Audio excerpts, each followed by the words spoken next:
মনে করুন প্রতি মাসে আপনি পাচ্ছেন 2.25 লাখ টাকা বেতন। সম্মানজনক সেই বিদেশি চাকরিতে রয়েছে সুশৃঙ্খল ও নিরাপদ জীবন। কোনো দালাল ধরে নয়, কোনো টাকা পয়সা খরচ করে নয়, একদম বিনামূল্যে সরকারি তত্ত্বাবধানে মিলবে সেই চাকরি। তাহলে কেমন হবে? আসলেই কি এটা সম্ভব? কিভাবে সম্ভব? আর কে খুলছে এমন সম্ভাবনার দুয়ার? এই পর্বে থাকবে তার আদ্যোপান্ত। আর শেষ অংশে জানাবো সুযোগ পেলে কিভাবে পাল্টে যেতে পারে আপনার জীবন। শুরুতেই বলতে চাই এমন এক দেশের কথা যারা ঐতিহাসিকভাবে রক্ষণশীল একটি দেশ, স্থায়ীভাবে বাইরের কাউকে কাজ দিতে চাইতো না কয়েক যুগ ধরে। কিন্তু সময় বদলেছে, আর এখন তারাই খুঁজছে দক্ষ বিদেশি কর্মী, আর গুরুত্ব দিয়ে ডাকছে বাংলাদেশের কর্মীদের। কিন্তু কেন? কার নেতৃত্বে তৈরি হলো এমন পরিস্থিতি? তিনি কি বিশ্ব ব্যক্তিত্ব নোবেলজয়ী ডক্টর ইউনূস? দেশের পাশাপাশি বিদেশেও কর্মসংস্থান তৈরির বর্তমান কারিগর কি তিনি? এই প্রতিবেদনে তুলে ধরব তার বিস্তারিত।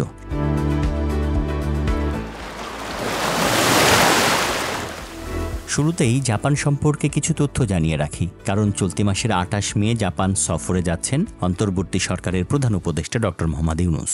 এ সময় একটি সম্মেলনে অংশ নেওয়ার পাশাপাশি তিনি জাপানে বাংলাদেশি কর্মীদের কর্মসংস্থান নিয়েও কথা বলবেন জাপানের প্রধানমন্ত্রী শিগেরু ইশিবার সাথে। সাথে এও জানিয়ে রাখি, অতীতের সকল রেকর্ড ভেঙে এবছর বিপুল পরিমাণ রেমিটেন্স এসেছে বাংলাদেশে। বলা হয় উদীয়মান সূর্যের দেশ জাপান, বিশ্বের তৃতীয় বৃহত্তম অর্থনীতি জাপানের। গড় আয়ু 84 বছর, যা বিশ্বের মধ্যে সর্বোচ্চ। এর ফলে প্রবীণদের সেবার জন্য কর্মী চাহিদা বেড়ে গেছে। অতীতে জাপান বিদেশি শ্রমিক নিতে না চাইলেও এখন জনসংখ্যা হ্রাস ও বৃদ্ধ জনগোষ্ঠীর সংখ্যা বেড়ে যাওয়ায় মূলত তারা সেই নীতি বদলে ফেলেছে। 2017 সালে Japan technical internship program TITP চালু করে। এই প্রোগ্রামে মূলত বাংলাদেশ থেকে এখন পর্যন্ত 695 জন কর্মী জাপানে গেছেন। সরকারিভাবে চালু আছে জাপানি ভাষা ও কারিগরি প্রশিক্ষণ। নতুন চুক্তির মাধ্যমে বিনা খরচে প্রশিক্ষণ ও কর্মসংস্থান নিশ্চিত করছে। তাই এইবার বাংলাদেশের জন্য খুলেছে এক নতুন দরজা। চলুন এবার জেনে নেওয়া যাক সেই ঐতিহাসিক চুক্তির কথা, যা শুধুই একটি কাগজে স্বাক্ষর নয়, অনেকের ভবিষ্যৎ বদলে দেওয়ার ঘোষণাপত্র। গত মাসের 10 তারিখে ঢাকার প্রবাসী কল্যাণ ও বৈদেশিক কর্মসংস্থান মন্ত্রণালয়ের সভাকক্ষে স্বাক্ষর হয় সেই সমঝোতা স্মারকের।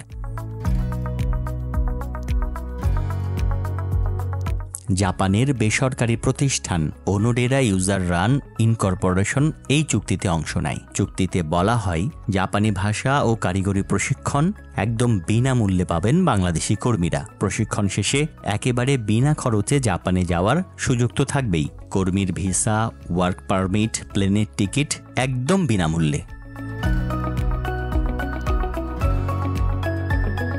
কাজ করতে হবে মূলত কেয়ার গিভার, ওয়েল্ডিং, নির্মাণ শ্রমিক, গাড়ি রং, scaffolding, plastic moulding, industrial packaging ইত্যাদি খাতে। এ বিষয়ে অন্তর্বর্তী সরকারের উপদেষ্টা অধ্যাপক আসিফ নজরুল জানান, এর মাধ্যমে মূলত সূচনা হলো একটি নতুন অধ্যায়ের। আরও বেশি সংখ্যক দক্ষ কর্মী এখন থেকে জাপানে পাঠানো সম্ভব হবে। তবে চুক্তির মাধ্যমে একটি নির্দিষ্ট প্রক্রিয়া অনুসরণ করতে হবে। নিতে হবে 4 মাস মেয়াদী জাপানি ভাষা প্রশিক্ষণ, যা মূলত BMET পরিচালিত ট্রেনিং সেন্টারগুলোতে করানো হবে। ভাষা পরীক্ষায় উত্তীর্ণ হলে আরও 4 মাসের কারিগরি প্রশিক্ষণের সুযোগ দেওয়া হবে। এরপর নির্বাচিতরা মূলত টেকনিক্যাল ইন্টার্ন হিসেবে যাবেন জাপানে। এই প্রক্রিয়ার সবকিছুই পরিচালিত হবে সরকারি তত্ত্বাবধানে। এবার জানাবো বেতন কাঠামো ও কি কি সুবিধা রয়েছে মূলত এই কাজে। জাপানে বাংলাদেশি কর্মীরা প্রাথমিক অবস্থায় বেতন পাবেন 1,24,500 টাকা থেকে 1,57,700 টাকা পর্যন্ত। সেখানে কাজের পরিবেশ অত্যন্ত সুশৃঙ্খল এবং সুরক্ষিত। থাকা খাওয়ার সুবিধা বেশিরভাগ ক্ষেত্রে নিয়োগকারী প্রতিষ্ঠানের তরফ থেকে দেয়া হবে। অভিজ্ঞতা সঞ্চয়ের পাশাপাশি রয়েছে আয়, বিদেশ ভ্রমণ ও ভবিষ্যতের নিরাপত্তা। এবার জানাবো মূলত কারা কি যোগ্যতা থাকলে যেতে পারবেন এই কাজে। 18 থেকে 35 বছর বয়সী যে কোনো শিক্ষিত তরুণ এই কাজে অংশ নিতে পারবেন। অন্তত এসএসসি বা সমমানের পরীক্ষায় পাশ থাকতে হবে, শারীরিকভাবে সুস্থ ও মানসিকভাবে দৃঢ় হতে হবে, আগ্রহ থাকতে হবে জাপানি ভাষা শেখার ও বিদেশে কাজ করার।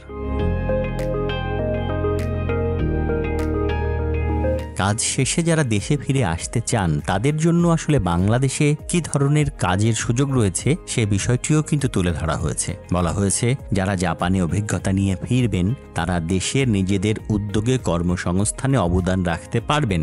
দেশীয় শিল্পে তাদের অভিজ্ঞতা ব্যবহার করে নতুন প্রযুক্তি ও মানসম্পন্ন উৎপাদন চালু করতে পারবেন। সরকারি বেসরকারি বিভিন্ন খাতে উন্নত স্কিল্ড কর্মী হিসেবে নিয়োগ পাবেন তিনি। আর এর জন্য সরকার থেকে সহায়তার কথাও বলা হয়।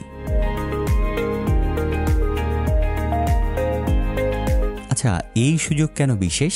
কারণ বর্তমানে মধ্যপ্রাচ্য সহ বহু দেশে যেতে অন্তত 3 থেকে 4 লাখ টাকা খরচ হয়। অনেক সময় না, বেশিরভাগ সময় আমরা দেখেছি দালালের খপ্পরে পড়ে প্রতারণার শিকার হন কর্মীরা। কিন্তু জাপানের এই চুক্তি সরকারি, সুশৃঙ্খল, নিরাপদ এবং শতভাগ বিনামূল্যে। প্রশিক্ষণ দিয়ে দক্ষ কর্মী হিসেবে গড়ে তোলা হচ্ছে বাংলাদেশিদের, যা দেশের জন্য মূলত সম্পদ। তবে এখানে রয়েছে অল্প কিছু চ্যালেঞ্জ ও সতর্কতা। যেমন জাপান কঠোর নিয়ম কানুনের দেশ, সময়ানুবর্তিতা, শৃঙ্খলা, ভাষা জ্ঞান এখানে অত্যন্ত জরুরি। আবেদনকারীকে অবশ্যই পরীক্ষায় পাশ করতে হবে। দালাল বা অবৈধ এজেন্সির প্রলোভনে পড়া যাবে না। জনশক্তি কর্মসংস্থান ও প্রশিক্ষণ ব্যুরোর তথ্য অনুসারে 1999 সাল থেকে 2022 সালের মে মাসের মধ্যে বাংলাদেশ থেকে সরকারিভাবে মাত্র 3030 কর্মী জাপান গেছেন। আর জাপানের সংবাদ সংস্থা কিয়োদো নিউজ জানায় 2023 সালের মার্চ পর্যন্ত দেশটিতে প্রায় 1.5 লাখ নির্দিষ্ট দক্ষ কর্মী ছিল। এর মধ্যে বাংলাদেশের কর্মী ছিল মাত্র 20,954 জন। তার মানে জাপানে দক্ষ কর্মীর এখন বড়ই অভাব। এই সুযোগ কাজে লাগিয়ে নিজেকে যোগ্য করে গড়ে তোলার সুযোগ কিন্তু এখনই। দর্শক, এমন সুযোগ জীবনে বারবার নাও আসতে পারে। সরকার যখন আপনাকে বিনা খরচে বিদেশ যাওয়ার সুযোগ দিচ্ছে তখন চেষ্টা না করা বোকামি। আজই নিকটস্থ ট্রেনিং সেন্টারে যোগাযোগ করুন, আবেদন করুন প্রশিক্ষণের জন্য, নিজের ভবিষ্যৎ গড়ুন। তবে এখন দেখার অপেক্ষা ডক্টর মোহাম্মদ ইউনূস জাপানের প্রধানমন্ত্রীর সাথে বৈঠকের পর বাংলাদেশের মানুষের জন্য আসলে কি সুখবর নিয়ে আসেন। দর্শক, দালাল এড়িয়ে সরকারিভাবে বিদেশ যান, নিরাপদে থাকুন। আর ভিডিওটি ভালো লাগলে শেয়ার করতে পারেন। আমি তানভীর খন্দকার আপাতত বিদায় নিচ্ছি। ভালো থাকবেন, সাবধানে থাকবেন।